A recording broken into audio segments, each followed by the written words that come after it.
few weeks after burying my husband, I woke up to a frantic knock on my door. The sound echoed through the small mud house like a warning. I sat upright on my bed, my heart racing. It was barely dawn. Who could be visiting at such an hour?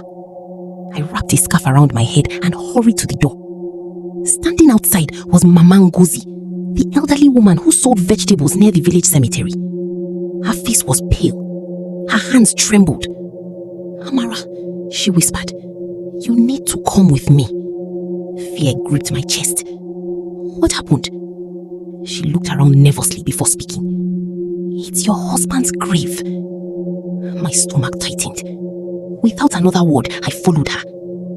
The morning mist still hung over the village as we hurried toward the cemetery. The farther we walked, the louder my heartbeat became.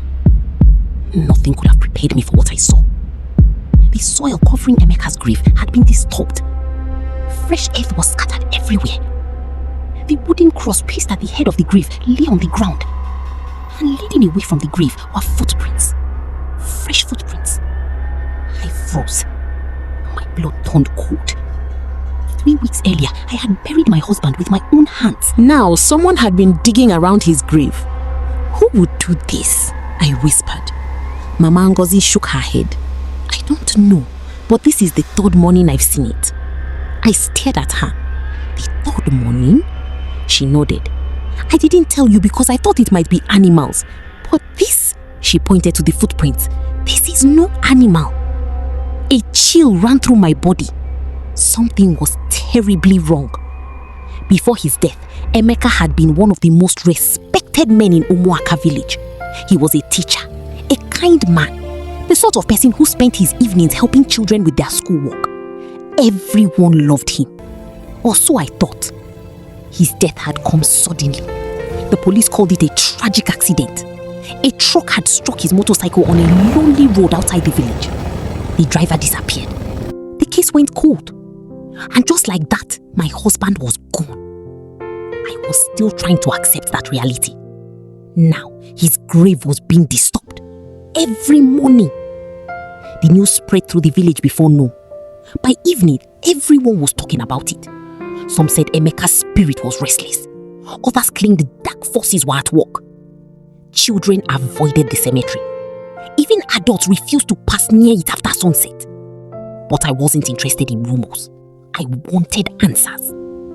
The following morning, I returned to the cemetery. The grave had been disturbed again. Fresh soil, fresh footprints, the same pattern. Someone was visiting every night.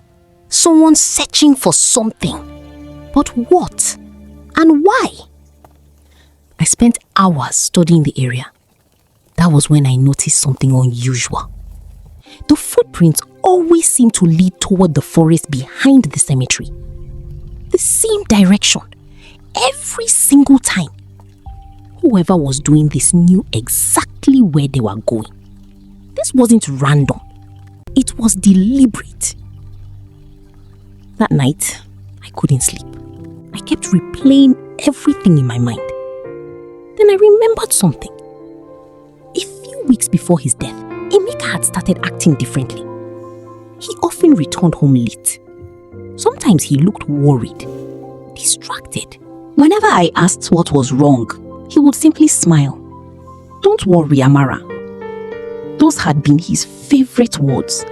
Don't worry. But now I was worried. Very worried. The next day, I searched through his belongings. Most of his clothes remained untouched. His books sat neatly on a shelf. Everything looked normal. Until I discovered a small notebook hidden beneath old newspapers. My hands shook as I opened it. The pages were filled with notes, dates, names, meetings, transactions, and one name appeared repeatedly. Chief Nosu. I frowned. Chief Nosu was the wealthiest man in the village. He was respected everywhere. People often referred to him as the village benefactor. What connection could he possibly have with Emeka? I continued reading. deeper I went, the more disturbed I became. Several pages mentioned missing compensation funds, land sales, forged signatures, secret payments, and beside many entries, Emeka had written the same words, evidence found. My heart pounded. Had my husband been investigating something?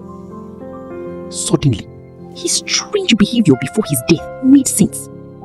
He had discovered a secret, a dangerous one. That evening, I visited the village library where Emeka often worked. An elderly caretaker named Mr. Okafor greeted me. When I mentioned Emeka's notebook, his face darkened. He told me he had uncovered something terrible, the old man admitted. What exactly? Mr. Okafor hesitated. He believed someone was stealing money meant for the community. My stomach tightened. Who? The old man looked around carefully, then lowered his voice. Chief Nwosu. The room suddenly felt smaller. My pulse quickened. If this was true, then my husband had made powerful enemies. Enemies willing to protect their secrets at any cost. That night, I made a decision. I would catch whoever was visiting the grave. Shortly before midnight, I hid behind thick bushes near the cemetery. The darkness was overwhelming. Every sound made me jump. Crickets chirped. Owls called from distant trees. Hours passed. Then, just after midnight, I saw movement. A figure emerged from the forest carrying a lantern. My breath caught in my throat. The person walked directly toward Emeka's grave. Without hesitation, he began digging. My hands trembled. This was no ghost, no spirit. It was a real person. I crept closer. The lantern light illuminated his face, and what I saw shocked me. It was Obinna, Chief Nwosu's son. The young man dug frantically, as if his life depended on it. Suddenly, he stopped. He looked around. For a moment, I feared he had seen me. Then, he covered the hole and hurried back toward the forest. I followed him, but he moved too quickly. Within minutes, he disappeared into the darkness. Still, one thing was now clear. The Nwosu family was involved. The following day, I confronted Obinna. His reaction told me everything. The moment I mentioned the grave, panic flashed across his face. "What are you talking about?" he snapped. "You've been digging up my husband's grave." His eyes widened. Then he quickly looked away. That single moment confirmed my suspicions. He knew exactly what I meant. But before I could press further, he walked away. That evening, I returned to Emeka's notebook. One sentence caught my attention. It was written in capital letters. "If anything happens to me, the truth will still be found." Beneath it was a clue, a sketch. At first, it looked meaningless. Then, I recognized it. It was the old church bell tower, the place where Emeka volunteered every weekend. My heart raced. Could the evidence be there? The next morning, I visited the church. The bell tower had stood for decades. Few people ever climbed it. I carefully made my way upward.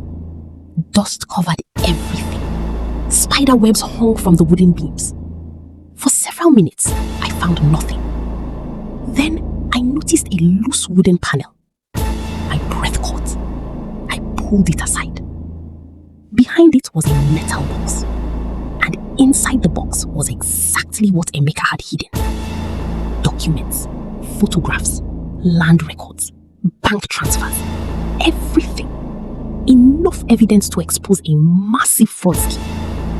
I finally understood. Chief Nwosu's family believed the evidence had been buried with Emeka. That was why they kept opening the grave. They were desperately searching for something that had never been there. With trembling hands, I took the evidence to the authorities. The investigation began immediately. Within weeks, the truth emerged. For years, Chief Nwosu had been secretly selling community land. Millions of naira had disappeared. Funds meant for roads, schools, and healthcare had been stolen. Even worse, investigators uncovered evidence suggesting Emeka's accident had not been accidental at all. The truck driver had been paid. The crash had been arranged. The village was stunned. The man they trusted most had betrayed them. Soon after, Chief Nwosu and his son were arrested. Justice had finally arrived. Several months later, I returned to the cemetery. The evening sun cast long shadows across the graves. For the first time in weeks, peace filled my heart. Emeka's grave remained untouched. No disturbed soil, no footprints, no mystery, only silence. I knelt beside the grave and placed fresh flowers on the earth. Tears filled my eyes, not tears of grief, tears of gratitude. My husband had refused to let the truth die, even after death. As the wind rustled through the trees, I smiled softly. "You never stopped protecting this village," I whispered. And somehow, in that quiet moment, I felt he already knew. The moral of this story is that the truth may be delayed, but it can never be buried forever. When courage meets persistence, justice will always find its way. Do you believe the truth always comes out eventually? Type "truth always wins" in the comments if you agree. Don't forget to like, subscribe, and turn on notifications so you never miss another unforgettable story. Remember, the truth may be buried for a season, but it can never stay buried forever.